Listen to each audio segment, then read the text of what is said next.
اعوذ باللہ من الشیطان الرجیم، بسم اللہ الرحمن الرحیم جی۔ ہم سورۃ الرحمن کی آیت 30 پہ تھے جی، کہ جس میں ملخص ایک جنتی معاشرے کی تصویر قرآن کھینچ رہا ہے کہ جتنی بھی نما ملی ہوئی ہیں آسائش کے لیے، تاکہ ہر ذی حیات کی نشو نما ہو سکے۔ اس میں نہ کوئی رکاوٹ پیدا کر سکتا ہے، نہ کوئی ان کو روک سکتا ہے۔ یہ سلسبیل کی طرح ہر گھر پہ آواز دیتی ہو جائیں گی، ٹھیک ہے، اور صرف اللہ کی ہدایت کے تحت، اس کے دیے ہوئے پروگرام کے تحت جو ہے یہ دیا جائے گا، یہ سارا سامان عزیز جو ہے، ٹھیک ہے۔ اور اگر اس پروگرام سے انکار کرو گے تو وہ ذہنیت تمہاری وہی کیپٹلسٹک ذہنیت ہوگی۔ انما اوتیتو علی علم عندی 28/78 کا اصول اپناؤ گے تو پھر یہ ہے تکذیب ان نما کی۔ تو یہ پھر تمام نما اور تمہاری تمام صلاحیتیں جو ہیں یہ فبأي آلاء ربكما، آلاء ربكما، اعلیٰ جتنی بھی نما ہیں اور تمہاری صلاحیتیں، یہ ساری کی ساری اس اصول کو مد نظر رکھا اور اس کی ہدایت کو اتار کے معاشرے کو متشکل نہ کیا تو یہ کیا ہوگا؟ افبنعمت اللہ یجحدون، تو یہ تکذیب کرو، یہ ہوگا کرائم۔ پھر تمہارا معاشرہ جو ہے وہ جہنم بن جائے گا اس دنیا، اور سارا معاشرہ جہنم بن گیا۔ وَيُرْسَلَ عَلَيْكُمُ شَوَاظٌ مِّن نَّارٍ وَنُخَاسٌ فَلَا تَنْتَصِرَانِ فَبِأَيِّ آلَاءِ رَبِّكُمَا تُكَذِّبَانِ۔ روگردانی کا نتیجہ یہ آگ کے شعلے ہوں گے، ٹھیک ہے، جس میں دھوئیں کا غبار، یہ میٹافوریکل ہیں یہ چیزیں، مطلب ہے تمہاری انسانیت جل جائے گی، تمہاری زندگی جو ہے نا وہ جہنم کدہ بن جائے گی، اور ذلیل و خوار ہو کے رہ جاؤ گے، تباہ و برباد رہ جاؤ گے، مسلسل مصائب اور تکالیف کا شکار ہو جاؤ گے، معاشرہ سارے کا سارا جہنم کدہ بن جائے گا، اور کوئی خارجی قوت تمہاری مدد نہیں کر سکے گی، ٹھیک ہے نا۔ یہ ساری چیزیں وہ قرآن بتا رہا ہے جی، ٹھیک ہے جی۔ ہم اور ابھی جو ہے تو ہم اس آیت پہ آئیں گے جی، ٹھیک ہے جی۔ سَنَفْرُغُ لَكُمْ أَيُّهَا الثَّقَلَانِ، سَنَفْرُغُ لَكُمْ أَيُّهَا الثَّقَلَانِ فَبِأَيِّ آلَاءِ رَبِّكُمَا تُكَذِّبَانِ یا معشر الجن والانس ما استطعتم ان تنفذوا من اقطار السماوات والارض فانفذوا لا تنفذون الا بسلطان فبأي آلاء ربكما تكذبان يرسل عليكم شواظ من نار نحاس فلا تنتصران، ٹھیک ہے، فبأي آلاء ربكما تكذبان فإذا انشقت السماء فكانت وردة كالدهان فبأي آلاء ربكما تكذبان فيومئذ لا يسأل عن ذنبه انس ولا جان فبأي آلاء ربكما تكذبان، ٹھیک ہے جی۔ یہاں تک ہم آئے ہیں تو پھر ہم ابھی اس کا بتائیں گے، یہ ساری جتنی بھی قرآن بات کرتا ہے اس کا لٹرل میننگ آپ نہیں لے سکتے، اس کا میٹافوریکل میننگ لیں گے۔ یہ سوسائٹی جو اسٹیبلش ہو رہی ہے یہاں پہ، وہ قرآن اس کو بتا رہا ہے کہ اگر قرآن کی جو ڈائریکٹرز ہیں ان کے اوپر اگر سوسائٹی کو اسٹیبلش کیا تو جنتی نہ ہوگی زندگی، کیفیت کا نام ہے یہ، لوکیشن بھی نہیں ہے۔ مرنے کے بعد تو وہ ہمارے بیانڈ ہے پرسیپشن سے کہ بھائی وہ کیسا ہوگا سلسلہ، ٹھیک ہے۔ اب یہ جو ایمرجنٹ ایولیوشن کی ہم بات کر رہے تھے، سورہ یہ اللہ کی رحمانیت کی جو صفت ہے جی، ٹھیک ہے۔ اب یہ قرآن نے کہا ہے یہ رحمانیت میں یہ ہے کہ ہر شے کو سامان نشو و نما ملتا ہے اور وہ متحرک ہوتی ہے، اس میں تغیر آتا ہے، ہاں ٹھیک ہے نا، یہ قرآن بتا رہا ہے کائنات کی ہر شے میں ہر آن تغیر ہوتا ہے۔ اگر تغیر کی بنا پر اس کی نشو و نما کے تقاضے بدلتے ہیں تو اس کے سامان اور ذرائع بھی تبدیل ہوتے رہتے ہیں، ہاں، کیونکہ اللہ کو ذو میرا بھی کہا گیا ہے، اور اللہ کی ربوبیت عالمگیری کی حالت یہ ہے کہ ہر شے کو اس کی حالت کے مطابق سامان نشوونما ملتا ہے۔ جب تک بچے کے دانت نہیں ہوتے، دیکھ دودھ کے چشمے از خود ابل کر چلے آ رہے ہیں، دانت جب ہو جاتے ہیں تو پھر اناج شروع کر دیتا ہے بچہ۔ تو یہ ہے کل یومن وفی شان، یعنی ہر شے ہر آن ایک نئے انداز میں ہوتی، ٹھیک ہے۔ اور قرآن کہتا ہے کہ پھر اللہ اس نئے انداز کے تحت سامان نشوونما مہیا کرتا ہے، ٹھیک ہے۔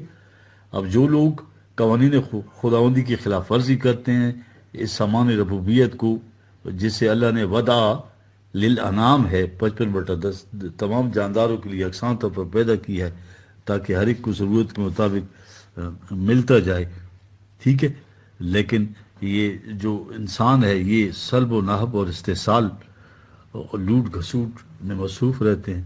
اب گریڈ اور ہرس ہے ان کے اندر، ضرورت کے مطابق جتنا چاہیے اتنا نہیں لیتے، ہاں ضرورت تو تھوڑے سے ہی پوری ہے ہو جاتی ہے، یہ دوسروں کی محنت کی کمائی کو بھی سمیٹتے جاتے ہیں۔ یہ قرآن اس کو جرم کہتا ہے۔ جرم سے یعنی درخت کا پھل کاٹ کر اپنے گھر لے جانا، اسے کہتے تھے، یا بھیڑ کی اون اونڈ لینا۔ دیکھ رہے ہیں بنیادی معنی اس کے یہ ہیں جرم کے، یعنی تاکہ سردی میں ٹھٹرتی رہے، ٹھیک ہے۔ یہ ہے جرم قرآن جو کہتا ہے۔ اب آئیے اس آیت کی طرف، لکم ایھا الناس، ٹھیک ہے۔ یہ جو ہے نا شروع میں پہلی جو آیت تھی، سنفرغ لکم ایھا الثقلان، ٹھیک ہے نا، یہ جو آیت ہے جی، ہاں، اے گروہ انس و جنس، اب ہم تمہاری طرف متوجہ ہوتے ہیں، یعنی دلچسپ انداز ہے یہ سارا۔ اب تو اشیاء کائنات کے متعلق تھا نا پہلے، تو اب وہاں سے کہتے ہیں کہ اب آ جاؤ نا ذرا گراؤنڈ ریئلٹی کی طرف، ہاں تم سے کچھ بات کرنا چاہتے ہیں، تمہارے متعلق بھی کچھ بتانا چاہتے ہیں۔ ثقلان دو گروہ، یعنی اس میں ذرا وزن پایا جاتا ہے، ثقل کے معنی وزن ہوتا ہے، ٹھیک ہے جی، یہ چیز ہے۔ قرآن کہہ رہے ہیں نا، یا معاشر الجن والانس ان استطعتم ان تنفذوا من اقطار السماوات والارض فانفذوا لا تنفذون الا بسلطان، ٹھیک ہے۔ اب یہ جو دو گروہ بتائے ہیں نا جی، پہلے ہم بتا چکے ہیں کہ یہ جو ہے تو انسانوں کی آبادی سویلائز اور ان سویلائز، یہ جو دور دور رہتے تھے پہلے جی، یہ ان کے لیے ہے، ہاں کرۂ ارض پر اس وقت کوئی ایسی مخلوق نہیں ہے، ٹھیک ہے، کہ وہ اس طرح سے آ کر انسانوں سے چمٹ جائے، یہ جس طرح کا جن انہوں نے ذہن میں بنائے ہوئے، ٹھیک ہے، جن نکالتے رہتے ہیں، اربوں کائن کی کوئی ایسی مخلوق نہیں ہے، ٹھیک ہے۔ یہ آبادیاں اس وقت اب بھی شاید تو 3 ہیں، تھوڑی آبادی اب بڑھ گئی ہے، ان کے اندر موجودہ تہذیب و تمدن کی چیزیں بھی آ گئی ہیں، دیکھیں۔ اور یہ کچھ قبیلے تھے چند نفوس پر مشتمل تھی، اور یہ جو ہے تو دور دور رہتے تھے گاؤں کی آبادیوں سے، ٹھیک ہے جی، یہ ان کا ذکر قرآن کر رہا ہے، ٹھیک ہے۔ یہ چیز ہے، جن کوئی الگ مخلوق نہیں ہے نا۔ عرب میں خانہ بدوش قبائل بہت خاصی تعداد میں تھے، تہذیب الگ تھی، تمدن الگ تھا، معاشرت الگ تھی، معیشت الگ، شہری زندگی کے انسانوں کے مقابل بالکل مختلف قسم کے انسان نظر آتے تھے۔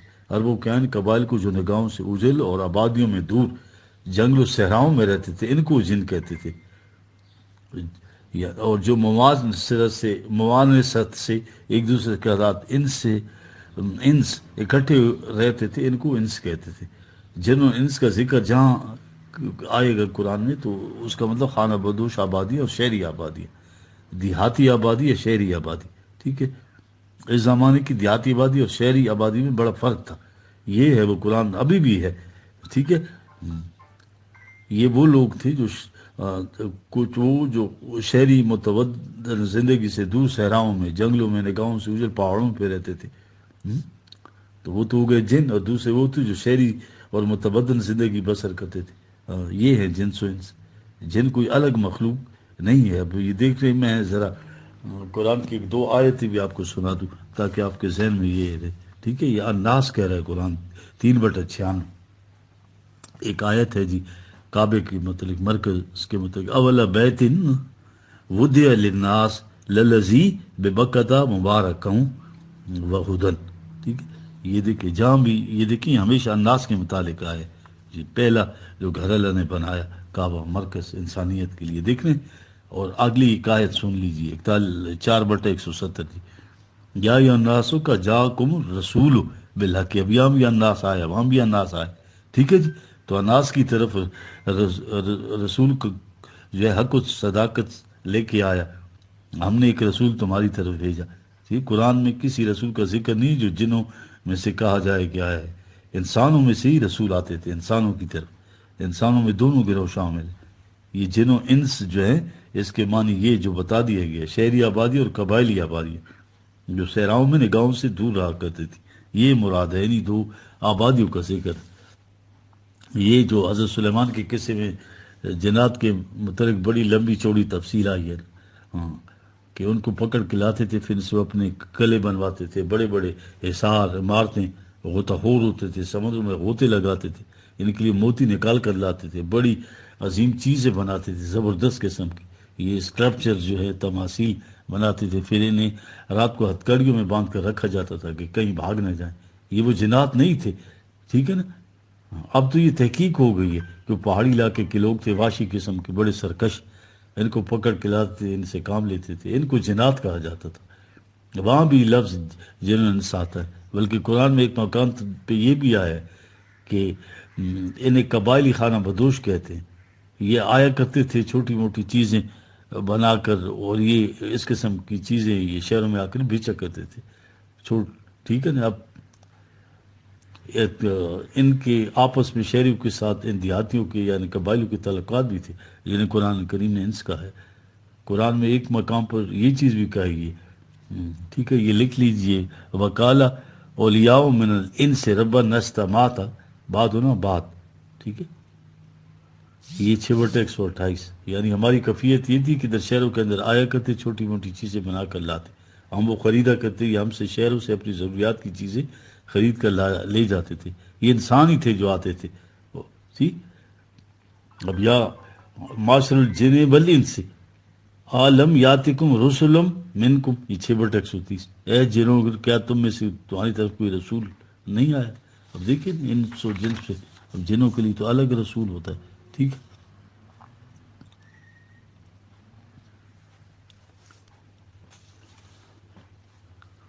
یہ تمہارے اپنے بھائی بنے تھے، کوئی غیر کم نہیں تھے. دیکھ رہے کوئی غیروں میں سے نہیں تھے. یاتکم رسلم منکم، یا معاشر الجن والانس عالم یاتکم رسلم منکم، 6/130. تمہارے اپنے لوگ تھے.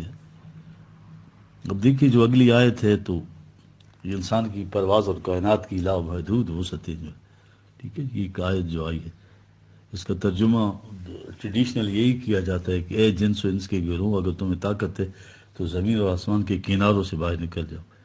تم نہیں نکل سکو گے الا بالسلطان، مگر غلبے کے ساتھ. یہ ترجمہ ہوتا ہے.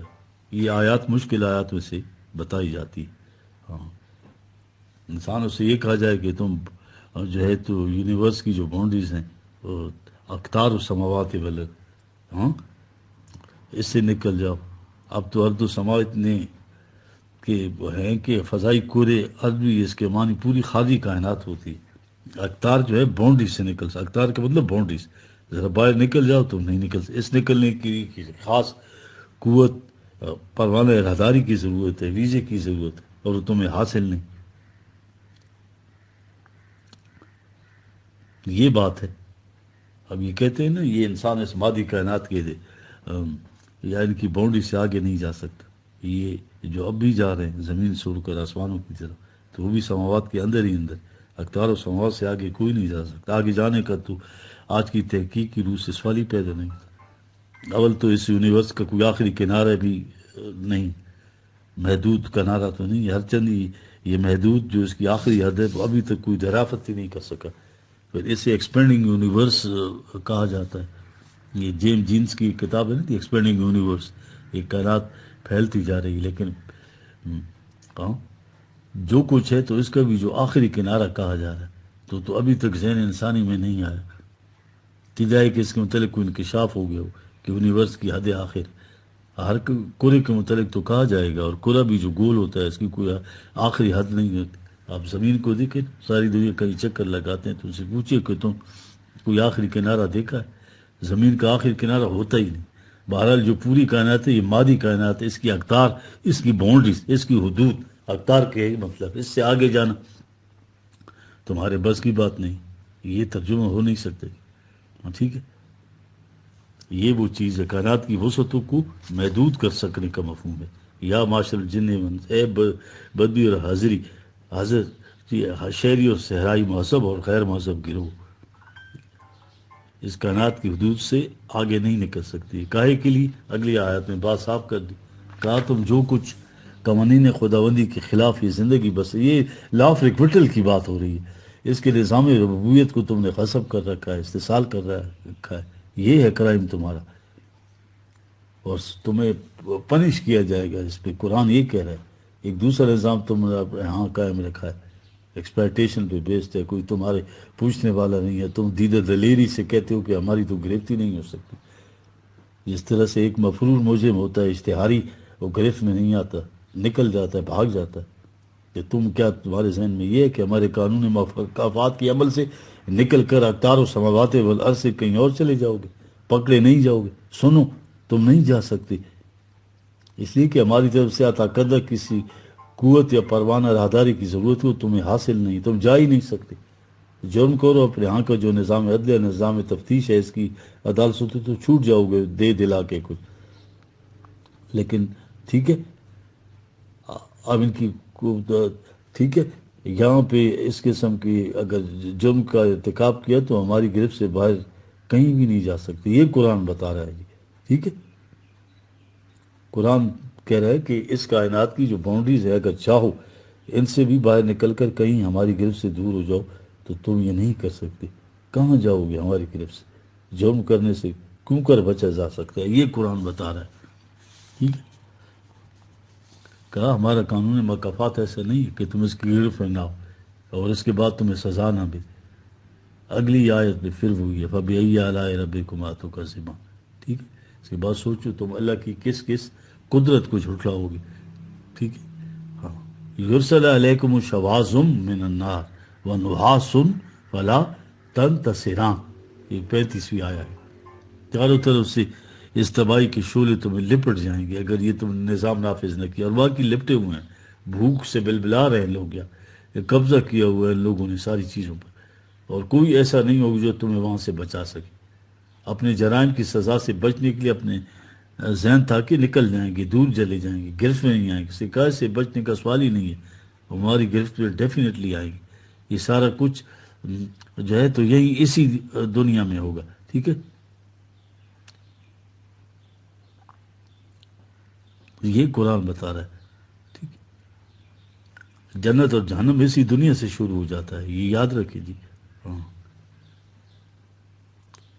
قرآن مجید کے تصور یہ یاد رکھے، ہاں، کہ یہ یہی سے شروع ہو جاتا ہے جنت اور جہنم۔ دیکھیے کس انداز میں قرآن کہتا ہے وَإِنَّ جَهَنَّمَ لَمُحِيطٌ بِالْكَافِرِينَ، 9/49، یعنی نظر نہیں آتا جنت انہیں چاروں طرف سے گھیرے ہوئے، یہ اس وقت محیط ہے، اور جو جہنم اس وقت انہیں گھیرے ہوئی، یہ اس گھیرے سے نکل کر کائنات کی سرحدوں سے پار کہاں جا سکے گی؟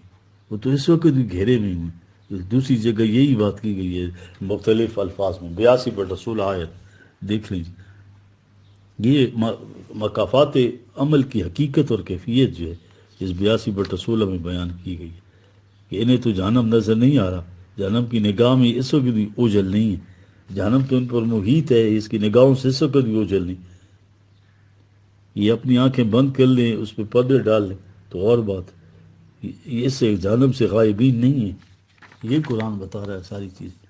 سرحد کے پار چلے جانے کے معنی یہ تھے کہ اللہ کی گرفت سے دور ہو جائیں گے۔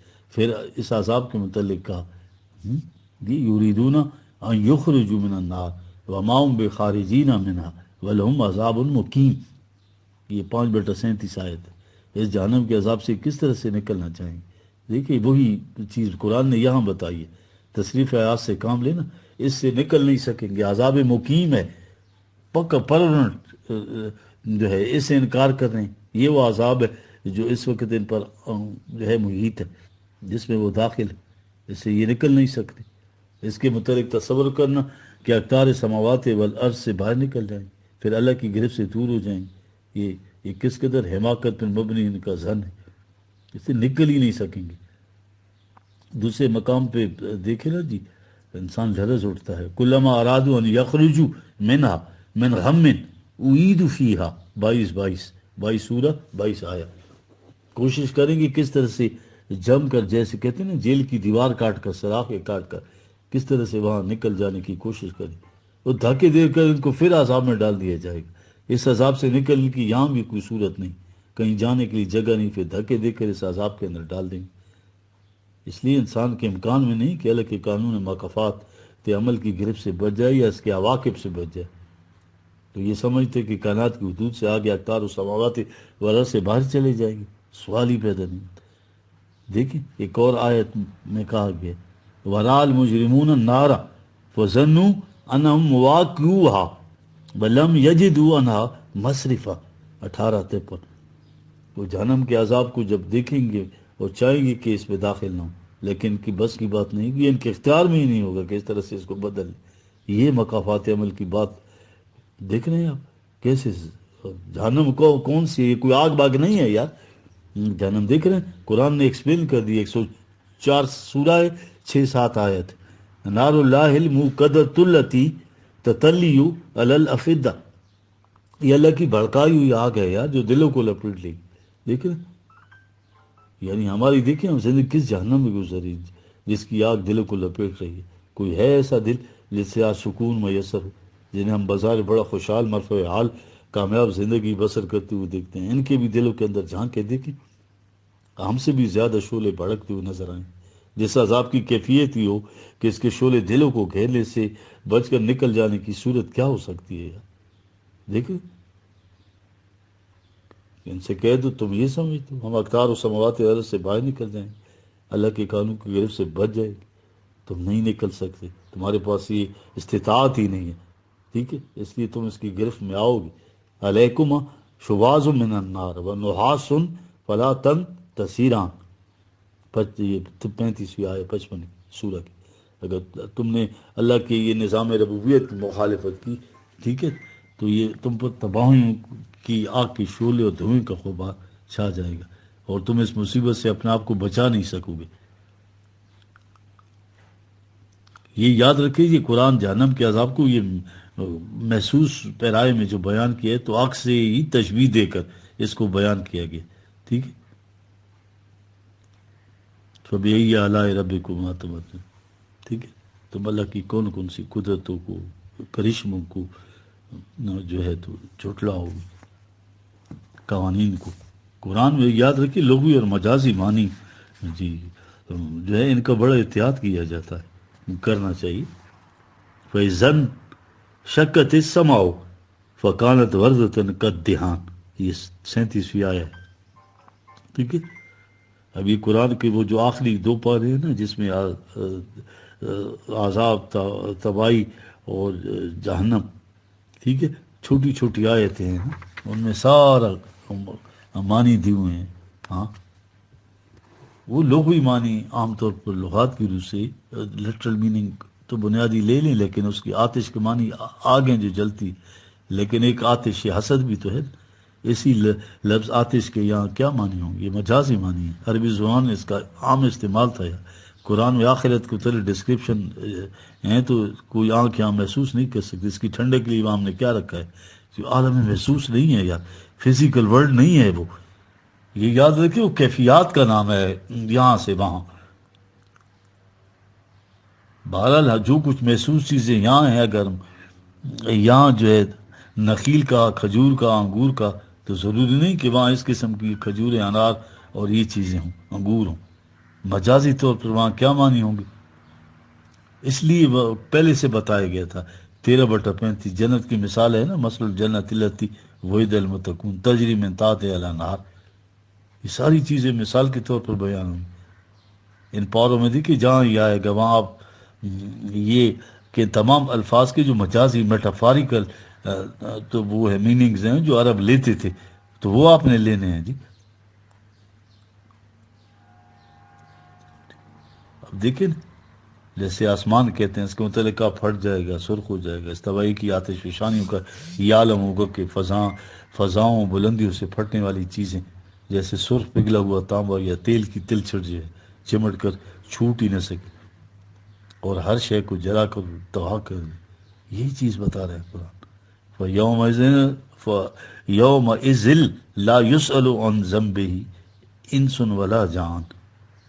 ٹھیک ہے، ہر ایک کے ذرے ذرے عمل کا معاوضہ ہوگا. یہ قرآن کہتا ہے. تب وزن ہوگا، ایک صلہ ہوگا. یہ چیزیں تمہارے سمجھانے کی وہاں کس قسم کی تفتیش اور قسم کے سوال کرنے کی ضرورت نہیں ہوگی. یار تفتیش کا پہلا سا جو پولیس ہے وہ تو مجرم سے سوال کیا جاتا ہے. یہاں تو قرآن بتا رہا قانون مکافات کی روح سے، وہاں تو اس کی ضرورت ہی پیش نہیں آئے گی. ٹھیک ہے، کہ شہری ہوں یا صحرائی سوال کر کے اقرار کرائیں کہ ہم نے یہ کیا تھا. اس پر کہا فَبِأَيِّ آلَاءِ رَبِّكُمَا تُكَذِّبَانِ. سو بتاؤ کہ تم اللہ کی کون سی قوت سے انکار کرو گے، کون سی قدرت سے انکار کرو گے. یہ بتا رہا ہے. دیکھ یہ 55-41 ایک سورہ ہے کہ مجرم اپنی پیشانیوں سے پہچانا جائے گا.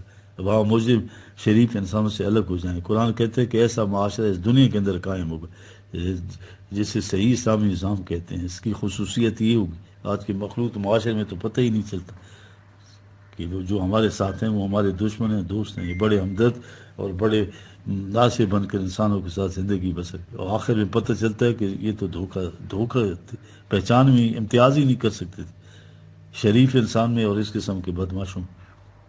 وہ معاشرہ یہ ہوگا کہ اس میں مجرم شریف انسانوں سے الگ نظر آئیں گے، اس سے دھوکہ نہیں کھا سکیں گے. مجرم اپنی پیشانیوں سے پہچانے جائیں گے. دیکھیے معاشرہ کس قدر پرسکون ہو جائے گا جہاں دور سے آتے ہوئے پہچانا جا سکے کہ یہ تو بدماش ہے، یا یہ شتیف ہے، یہ چور ہے، یہ فریب کار. کس قدر اطمینان میں رہے گا انسان. دیکھ رہے ہیں آپ، یہ ہے نا 55-41 میں کہا ہے کہ مجھے اپنی پیشانیوں سے پہچانا جائے گا. جب یوں پہچانا جائے گا تو پھر اس کی گرفتاری میں کسی قسم کی دقت ہی نہیں ہوگی. پکڑا جائے گا، اس کا بند گرفت میں آئے گا. دیکھ رہے ہیں 55-43 ہاذا جہنم التی یکذب بہا المجرمون. یہ وہ جہنم جس کے متعلق تم کہتے تھے کہ بھائی ہمیں کون پکڑنے والا ہے، کون ہے جو ہمارے جرم کی سزا دے. دیکھیں کس مزے میں گزر رہی. اس دنیا میں بھی جب یہ صحیح نظام ہوگا تو اس میں یہ کیفیت نہیں ہوگی کہ کوئی کہہ سکے کہ ہمیں کون سزا دے سکتا ہے. ہاذا ہی جہنم التی یکذب بہا المجرمون. یہ ہے جہنم جسے تم جھٹلاتے تھے. اور آج یطوفون بینہا و بین حمیم آن. ٹھیک ہے، 44 آیت. ایک طرف آگ کا ایسا عذاب، دوسری طرف کھولتا ہوا پانی. ان دونوں کے درمیان ان کی جو کشت زندگی ہے، کشت عمل ہے، وہ جھلس رہی ہوگی. اب دیکھیں میٹافرز ہیں سارے یہ اس کے اندر. قرآن نے جہنم کے پانی کی جو مثال دی ہے بڑی عجیب ہے. کھیتوں کے لیے پانی لازمی چیز ہے. پانی کے بغیر زندگی نہیں ہوتی. کھیتی پنپ ہی نہیں سکتی، نشو و نما نہیں ہو سکتی. اگر کھولتا وہ پانی ڈالیں تو وہی پانی اس کی حرکت کا موجب. اگر شدت کی سردی ہو وہ برف قسم کا پانی ہے تو وہ بھی اس کو جلا دیتا ہے. دیکھ لیں قرآن نے جب کوئی ان چیزوں کی مثال دی ہے تو جہنم کو کہا کھولتا ہوا پانی ہے جو کھیتوں کو جھلسا کر رکھ دیتا ہے. کہیں کہا یا بستا پانی، وہ بھی کھیتوں کو جلا کر رکھ دیتا ہے. ٹھیک ہے جی. اب قرآن چاہتا کیا ہے جی؟ ہاں، یہ جس میں انسانی کے اندر جو انسانیت کے بیج ہے ان ڈیولپ فارم میں دیا گیا ہے. ٹھیک ہے، یہ جہنم جو ہے اور یہ قرآن مجید کرتا کہ آنچ حق می خواہداں سازت تھوڑا. اللہ جو چاہتا ہے قرآن تو وہ بنا دیتا ہے. ٹھیک ہے، کسان کیا چاہتا ہے اپنا بیج